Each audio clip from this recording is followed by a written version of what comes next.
اور آپ اس بے ایمان سے صرف اور صرف اس لیے فائدے لینے چاہتے ہیں کہ آپ جو ہے وہ اپنے اپنے مفادات اور بڑے بڑے مفادات، اور جو آپ کے مفادات صرف یہ ہیں کہ آپ خرگوں ہیں تو آپ ملٹی ملینئر ہونا چاہتے ہیں، آپ ملٹی ملینئر اور ملٹی ٹریلینئر ہونا چاہتے ہیں، آپ سب لوگ ان لوگوں کے ساتھ ملے ہوئے ہیں، ورنہ اور کوئی طریقہ نہیں ہے کہ یہ معاملہ ہو، ورنہ یہ لوگ قابل معافی نہیں ہیں۔ میاں صاحب جان دیو تو منجن وہ نہیں بکنا، وہی فیض، وہی کھوسا، وہی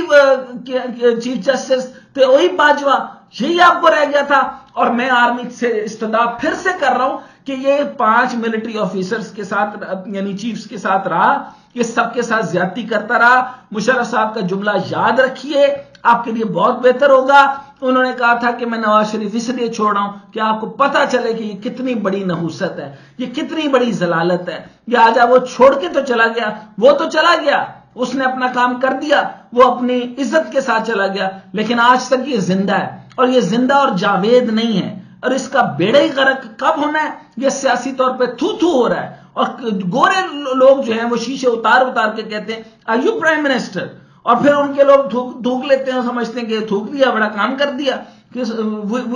اب ہر جگہ آپ حیران ہوں گے کہ یہ ایتھیکل لفظ ہی نہیں ہے کہ چور کو بھی چور نہیں کہنا چاہیے، لیکن گورا بھی ان کو کہیں دیکھتا ہے، وہ آپ نے دیکھا نہیں، وہ ناک کے نیچے اسکارف وہ ماسک پہنتے جبکہ کرونا نہیں ہے، وہ منہ چھپا کے پھر رہا ہے، اور کوئی وجہ نہیں۔ سیاستدان ہو اور مکر نہ جائے یہ تو مشکل کام ہے، لیکن جتنا جلدی یو ٹرن بلاول بھٹو نے لیا۔ اچھا اب یہ دیکھیے کہ بلاول بھٹو نے کیا کیا۔ بلاول بھٹو نے یہ کیا کہ اتنا بڑا یو ٹرن لیا کہ جس کی حد نہیں، کہ آپ دیکھیں کہ chairman Peoples Party Bilawal Bhutto Zardari نے پی ٹی آئی کی 90 روز میں الیکشن کے مطالبے کو دہراتے نظر آئے تھے، اور کہا تھا کہ الیکشن کمیشن انتخابات کی فوری تاریخ دے، لیول پلینگ فیلڈ فراہم کی جائے۔ بلاول نے کہا تھا سیاسی عدم استحکام الیکشن کی تاریخ کے اعلان سے ختم ہو سکتا ہے، تمام سیاسی جماعتوں کو لیول پلینگ فیلڈ ملنی چاہیے۔ بلاول نے کہا تھا کہ کٹ پتلی بنانے والوں کو پیغام دے رہے ہیں کہ وہ پاکستان کے عوام پر تجربے کرنا بند کریں اور لوگوں کو فیصلے خود کرنے دیں۔ بلاول کے لہجے میں ایسا اعتماد نظر آ رہا تھا کہ وہ بظاہر اس معاملے پہ اپنے والد آصف علی زرداری کی رائے کو بھی ماننے کو تیار نہیں تھا، جنہوں نے کہا تھا کہ الیکشن حلقہ بندیوں کے بعد ہونے چاہیے۔ لیکن بلاول 90 روز میں الیکشن تو دور کی بات، لیول پلینگ فیلڈ والے بیان پر بھی قائم نہ رہ سکے، اور ایسا بچگانا بیان دیا، ایسا بچگانا بیان دیا کہ اس سے جو ہے وہ ان کو عظیم خاندان کا پتہ چل جاتا ہے کہ واقعی جینیٹکس جو ہیں وہ باپ ہی کی طرف سے ہوں، مضبوط طریقے سے آتے ہیں۔ باپ نے جو ہے وہ ایک ڈر اور خوف کے ساتھ لوگوں کے ساتھ کھیل کھلواڑ کے اندر منافقانہ پالیسی اپنا رکھی تھی، اس کے اندر دلیری نام کی نہیں تھی، چنانچہ اس نے بیٹے کے اندر بھی وہی منتقل کی۔ پہلے ماں کی طرف سے جو ہے وہ 50% کرنٹ مارا گیا، اس نے بولا کہ یہ 90 دن میں الیکشن کروائیں، اور وہ ہو سکتا ہے عوام کو کلک کر جاتا، لیکن جو اب بات کی کہ لیول پلینگ فیلڈ کی بات اب سب کو نظر آ رہی ہے، اور کہا کہ لیول پلینگ فیلڈ کا مطالبہ مسلم لیگ نون کے ساتھ ہے۔ آپ دیکھیں کہ جب بات انسان کے منہ سے چول بچ جاتی ہے، ایک دفعہ جب چول بچ جائے تو پھر دوبارہ سے ریپلیس نہیں ہو سکتی، بعض اوقات وہ ٹیم نہیں ہو سکتی، ریکنیکٹ نہیں ہو پا رہی ہوتی، اور پھر کئی دفعہ جو ہے وہ ڈیمیج ہو جائے تو پھر کہتے ہیں ڈیمیج ہیز بین ڈن، تو اسی طریقے سے ڈیمیج ہیز بین ڈن۔ انہوں نے کہا کہ ہمارا مطالبہ مسلم لیگ نون سے ہے، تو مسلم لیگ والوں نے بھی پوچھا تو تہاڈا ساڈے نال کی مطالبہ ہے، کیڑی لیول پلینگ فیلڈ چاہیے؟ آپس ہی تو مکے ہیں، سارے گناہ 16 مہینے ہم نے کٹھے کیے ہیں بھائی جان، آئے بیٹھے بات کرتے ہیں، فنڈ چاہیے دیکھ لیتے ہیں، کس جگہ آپ نے جیتنا ہے، کس جگہ ہم نے جیتنا ہے، دونوں جیتنے کی حالت میں ہی نہیں ہے، تو ترقیاتی منصوبے تو بڑی دور کی بات، اور کون سے کس نے آنا ہے؟ آپ نے انہوں نے سوچ لیا کہ سندھ میں ترقیاتی بجٹ کی بات ہو گئی، وفاقی ترقیاتی اسکیموں کے اوپر بات ہو گئی، ڈیولپمنٹ کی بات ہو گئی، لیول پلینگ فیلڈ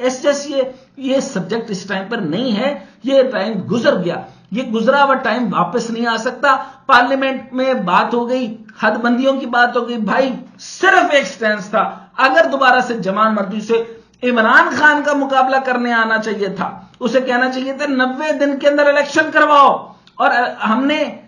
یعنی سیدھا سیدھا کہتا، اپنے باپ کے اگینسٹ چلا جاتا اور کہتا کہ پنجاب اور کے پی دونوں میں غلط ہوا، ہم نے الیکشن کروانے چاہیے کیونکہ آئین کہتا ہے، آئین میں لکھا ہے، آئین بالا تر ہے، اور پارلیمنٹ جو ہے وہ آئین کے تحت چلے گی۔ اور آپ یہ یاد رکھیے جو نیا قانون بننے جا رہا ہے اس قانون کے اندر جو پارلیمنٹ کو معتبر بنانے کی کوشش کر رہے ہیں، بھائی پھر ایم این اے اور ایم پی اے جو ہیں وہ عوام میں سے نکالنا بند کر دیں نا، اگر وہ اتنا معتبر ہے تو وہاں پہ بھی سلیکٹڈ لوگ آئیں گے، ایگزام دیں گے، منسٹر بن جائیں۔